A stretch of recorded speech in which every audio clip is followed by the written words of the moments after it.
Olá! Hoje iremos apresentar o CITREP referente à Semana Epidemiológica 19, que vai dos dias 4/5 a 10/5 de 2025. Esse CITREP irá abordar a síndrome gripal e síndrome respiratória aguda grave, influenza aviária, arboviroses, mpox, sarampo, alerta meteorológico, cólera e febre amarela. Sobre a vigilância de síndrome gripal no DF, o número de casos sobe mais uma vez. A proporção de atendimentos também subiu, superando a proporção da semana epidemiológica anterior em quase 0,8%. O número de atendimentos é alarmante e a mudança no padrão dos vírus respiratórios preocupa a saúde pública. Sobre as unidades sentinela para a síndrome gripal, a situação mais alarmante é nas UBS da região sudoeste, abrangindo somente Samambaia. Essas unidades concentram uma porcentagem de atendimentos de síndrome gripal de mais de 9% e apresentam um maior crescimento nas últimas 3 semanas. Comparado ao total acumulado com o que está experienciando a Samambaia hoje, nota-se um aumento de quase 3% na proporção. No período analisado, foram registradas 647 internações, das quais 536 ocorreram em enfermarias e 109 exigiram cuidados intensivos em UTI. Isso representa cerca de 17% de internações, com necessidade de UTI, um dado relevante que indica a gravidade de parte significativa dos casos.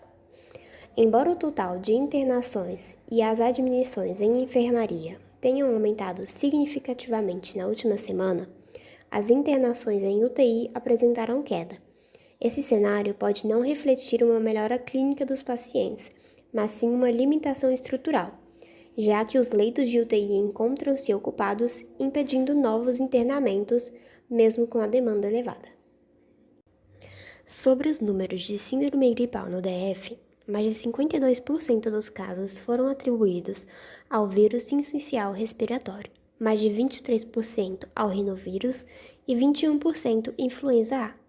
Em relação à semana anterior, percebe-se um aumento no número de diagnósticos de influenza A e Covid, fato relevante por serem os dois vírus que mais causam óbitos em idosos. Sobre a incidência de síndrome gripal relacionada ao vírus sincicial respiratório, chama atenção o grande aumento na faixa etária menor de 2 anos no mês de abril, bem como a incidência acumulada em adultos nos últimos meses, o que não é usual no comportamento do vírus sincicial respiratório. No Distrito Federal, os vírus respiratórios seguem em alta e afetam diferentes faixas etárias de formas distintas. Entre os menores de 2 anos, o vírus sincicial respiratório é o mais prevalente, com 2.288 casos registrados no ano. O rinovírus aparece com distribuição equilibrada, com cerca de 1.000 casos, tanto em crianças pequenas quanto em maiores de 2 anos. Isso indica a circulação constante na comunidade, afetando todas as idades. Já a influenza A atinge principalmente os maiores de 2 anos, com 325 casos, contra 127 entre os menores de 2 anos.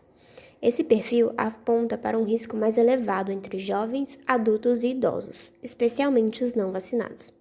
A mensagem é clara: os vírus estão ativos e circulando com intensidade. A prevenção, especialmente com vacinação, higiene e monitoramento precoce de sintomas, segue sendo essencial, tanto para crianças quanto para adultos. Santa Catarina e Minas Gerais emitem alerta de emergência sanitária devido ao aumento no número de casos de SRAG nos estados. A incidência da doença chama atenção, sendo muito similar ao que está atualmente ocorrendo no DF, que possui uma população bem menor. Em um comparativo, podemos perceber que os números de Santa Catarina são muito próximos aos encontrados no DF. Esses números refletem o número de hospitalizações por SRAG por semana epidemiológica. Entretanto, os gráficos fornecidos pela SES-DF mostram gráficos a partir do início de sintomas, não podendo assim mensurar o real impacto da SRAG no sistema de saúde. Análises mais apuradas deverão ser construídas para análise do risco de SRAG, visto que a tendência de SRAG no DF tende a aumentar ou estabilizar em um platô alto. Sobre a incidência de SRAG no DF, Devido ao atraso nas notificações, podemos perceber que houve um aumento no número de casos. Portanto, mesmo que a curva de tendência seja mais horizontalizada do que na última semana, os números de casos ainda estão muito altos, com um risco iminente de um colapso do sistema de saúde, como ocorreu em Minas Gerais e Santa Catarina. Se tratando do nível de atividade e tendência de SRAG no Brasil até a semana epidemiológica 18 de 2025, diferente das crianças, os casos de SRAG por influenza A estão crescendo principalmente entre jovens e idosos. A incidência chega a níveis moderados ou muito altos no norte, como Amazonas e Pará, centro-sul, como São Paulo, Mato Grosso do Sul, e também no Ceará. O vírus sincicial respiratório é o principal agente etiológico entre as crianças menores de 2 anos. A alta nos atendimentos e internações por SRAG associada ao vírus se mantém forte, especialmente no norte, nordeste, sudeste e sul. Apesar disso, alguns sinais de desaceleração começam a surgir no centro-oeste e em partes do sudeste e norte, como no DF, Goiás, Mato Grosso, São Paulo e Acre. Sobre a incidência e mortalidade de SRAG no Brasil, a média de casos menores de 4 anos tem um aumento considerável, considerando os dados médios das últimas 2 semanas. Houve aumento também na mortalidade nos extremos etários, sendo a maior causa entre idosos a Covid-19 e influenza A. Nessa faixa etária, mais de 90% dos óbitos não foram vacinados ou possuíam o status vacinal desconhecido. Com relação à incidência e mortalidade por Covid-19 por Unidade Federativa do Brasil na semana epidemiológica 18, com uma população superior a 88 milhões de habitantes, o Sudeste lidera em número absoluto de casos e óbitos. Foram mais de 1.800 novos casos e 50 novos óbitos registrados na última semana. A taxa de mortalidade na região chega a 1,18 por 100 mil habitantes, a mais alta do país neste período. A região Nordeste teve 236 novos casos e 6 novos óbitos. Apesar do volume absoluto ser menor que o Sudeste, a incidência por 100 mil habitantes é similar, 76,48, indicando que o vírus ainda circula de forma significativa na população. Com 166 novos casos e 4 óbitos nesta semana, o Sul apresenta a menor taxa de incidência entre as regiões, apenas 54 por 100 mil habitantes. Apesar do número absoluto ser novos casos, 50, e óbitos, 1, ser baixo, a incidência de Covid-19 por 100 mil habitantes no Norte é preocupante, 127, quase o dobro do Sudeste. Isso indica que, proporcionalmente à população, a transmissão está mais ativa na região. O Centro-Oeste chama atenção com a maior incidência regional, 213,8 por 100 mil habitantes. No entanto, não foram registrados óbitos nessa semana e a taxa de mortalidade permanece a mais baixa entre as regiões, com 0,2 por 100 mil. Enquanto o Sudeste concentra os maiores números absolutos, o Centro-Oeste e o Norte apresentam as maiores taxas de incidência proporcional. Com relação à influenza aviária de alta patogenicidade nos Estados Unidos, no período de março de 2024 até 10 de maio de 2025, foram registrados 1.055 rebanhos afetados, representando um aumento de 0,48% em relação à semana anterior.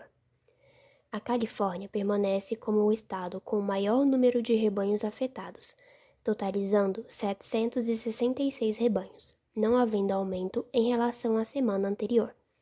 Em seguida, aparece o Colorado, que também não registrou novos rebanhos afetados, e Idaho, que notificou 4 novos rebanhos, refletindo um aumento de 4,6% em relação à semana anterior. O mês de maio já contabiliza 5 rebanhos afetados até o dia 10. Entre os dias 27 de abril a 3 de maio de 2025, o vírus H5 da influenza aviária foi identificado em 8 amostras de águas residuais, coletadas em diferentes regiões dos Estados Unidos. Esse total representa um aumento de 3 detecções em relação à semana anterior. As amostras positivas foram distribuídas da seguinte forma: uma amostra no estado da Califórnia, 3 amostras no estado de Oregon e uma amostra no estado de New Jersey. Quanto à alta patogenicidade em humanos nos Estados Unidos, foram 70 casos registrados e um óbito em Louisiana, e não há novos casos desde a semana epidemiológica 8 de 2025. No que se refere à influenza aviária de alta patogenicidade no Brasil, desde abril de 2024 até o momento de maio, foram realizadas 1.034 investigações. Durante esse período, foram coletadas 275 amostras e ainda permanecem 5 focos de infecção confirmados. Na semana epidemiológica 19, foram realizadas 19 investigações e 3 coletas de amostras. Atualmente, há uma investigação em andamento na cidade de Salitre, Ceará. Não há registro de novos casos positivos. Se tratando de dengue no Brasil, até a semana epidemiológica 18 de 2025, o estado de São Paulo registrou a maior incidência, seguido de Goiás, Paraná, Mato Grosso e Espírito Santo. Até a semana epidemiológica 18 de 2024, 10 estados brasileiros apresentaram coeficiente de incidência superior a 900. Em 2025, apenas São Paulo se manteve com uma incidência acima de 900 casos por 1.000 habitantes. Já nas últimas 3 semanas epidemiológicas do corrente ano, o estado de São Paulo apresentou o maior coeficiente de incidência, seguido do Paraná. A maioria dos estados da região Sul, Sudeste e Centro-Oeste apresentaram coeficiente de incidência abaixo de 50 casos por 100.000 habitantes, assim como nos estados da região Norte e Nordeste. Quanto aos óbitos por dengue, até a semana epidemiológica 18, o estado que mais registrou óbitos foi São Paulo, com 597 óbitos, seguido do Paraná, com 64, e Minas Gerais, com 60. Uma vez que o estado de São Paulo possui o maior número de casos acumulados de 2025, é esperado que apresentem também o maior número de óbitos. Quanto aos óbitos registrados nas últimas 3 semanas epidemiológicas, São Paulo registrou 9 óbitos, Piauí 4 e Paraná 3, e o estado de Santa Catarina registrou o primeiro óbito por dengue no ano de 2025. Falando agora sobre a letalidade em casos graves, apesar do estado de São Paulo ser o que apresenta o maior número de óbitos registrados nas últimas 3 semanas, a maior letalidade em casos graves foi registrada nos estados do Mato Grosso do Sul e Piauí. Se tratando da chikungunya, até a semana epidemiológica 18, são aproximadamente 84.000 casos prováveis e 70 óbitos confirmados. O estado do Mato Grosso apresentou um aumento no coeficiente de incidência de quase 3 vezes em comparação ao mesmo período do ano de 2024. E o estado de Minas Gerais apresenta uma redução na incidência de cerca de 95% em relação ao ano anterior. Quanto aos casos de Oropouche, houve um aumento de aproximadamente 2,8% nos casos desde a semana epidemiológica anterior.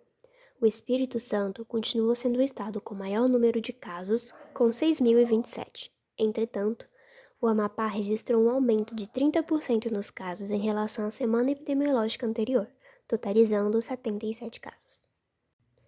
Sobre a distribuição de casos de Oropouche por semana epidemiológica no Brasil de 2023 a 2025.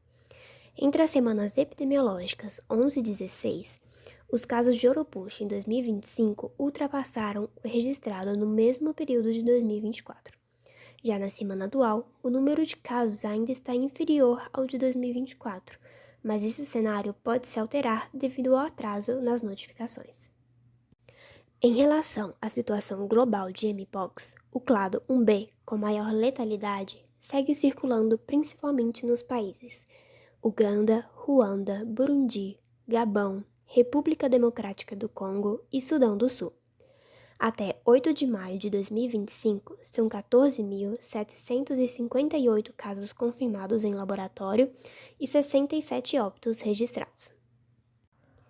Quanto à situação na África, a República Democrática do Congo segue sendo o país com maior número de casos, sendo 7.411 até o momento.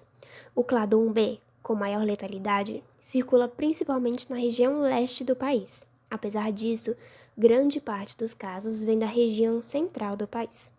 Além disso, o país com maior registro de óbitos é a Uganda, somando 28. E nas últimas 3 semanas, a República Democrática do Congo foi o país que mais notificou casos, sendo 1.610. E o país com maior registro de óbitos foi a Serra Leoa, com 8. Quanto à situação de mpox no Brasil, foi observado um pico no número de casos entre o mês de agosto e novembro de 2024. Após isso, houve uma redução no número de casos. No ano de 2025, tem-se uma média de 120 casos por mês até o fim de abril. O total de casos de maio segue baixo porque novos casos ainda estão sendo incluídos.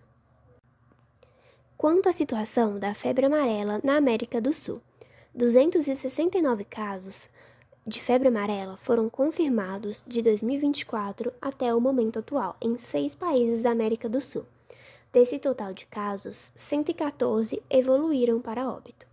O país com maior quantidade de casos é o Brasil, com 114, seguido pela Colômbia, com 83 casos. Dados de vigilância da febre amarela na Colômbia não foram divulgados.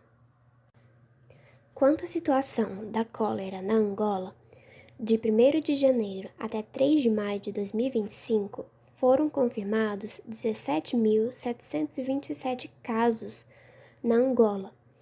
Esse surto já cometeu 17 das 21 províncias do país, com taxa de letalidade de 1,8 na semana atual. Casos e óbitos são mais altos em pessoas do sexo masculino. Quanto à situação do sarampo, nos Estados Unidos já foram registrados 1.001 casos de sarampo até o dia 8 de maio de 2025. Quando comparado ao total de casos da semana anterior, observa-se um aumento de 7,1%. Os casos confirmados até o momento de 2025 estão distribuídos em 31 estados. Desses, 126 foram hospitalizados e permanecem em 3 óbitos registrados. Em relação aos casos mensais, o mês de maio até o dia 8 já apresenta 10 casos.